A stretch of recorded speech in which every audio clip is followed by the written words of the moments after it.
Bonsoir chers cuniculteurs, j'espère que vous vous portez très bien et j'espère que tout se passe très bien dans votre cheptel cunicole. Aujourd'hui, nous allons voir le module 2 de la formation gratuite qui nous parlera des différentes manipulations des lapins.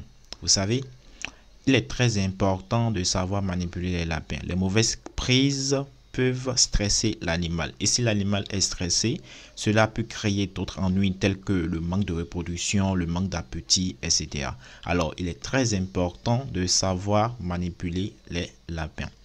Nous voyons de nos jours des cuniculteurs qui prennent des lapins par les oreilles ou par les pattes arrière. Ce sont des prises très dangereuses.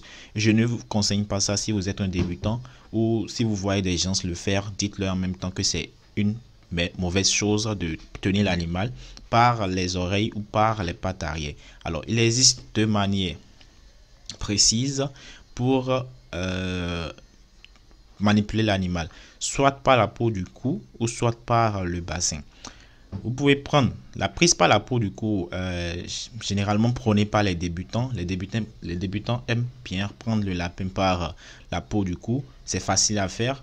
Mais la deuxième prise, qui est la prise des lapins par le bassin, est généralement réservée pour les lapereaux. Je ne sais pas si vous me comprenez. Vous ne pouvez pas prendre les reproducteurs par le bassin. C'est très dangereux pour eux, surtout si la lapine est gestante et que vous la prenez par le bassin, cela peut créer de l'avortement. Alors, il est très important que vous sachiez que la prise des lapins par le bassin est généralement réservée pour les lapereaux. La prise des lapins par la peau du cou est réservée pour les deux. Vous pouvez prendre les lapereaux et les reproducteurs par la peau du cou.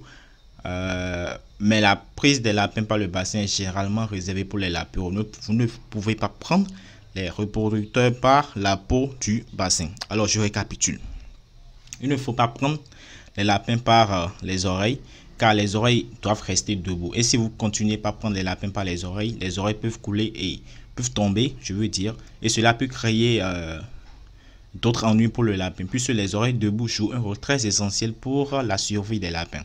Vous ne devez pas prendre les lapins par les pattes arrière, c'est dangereux. Il y a donc deux prises pour prendre les lapins, par la peau du cou ou par le bassin. Vous ne pouvez pas prendre les reproducteurs ou les reproductrices du moins par le bassin.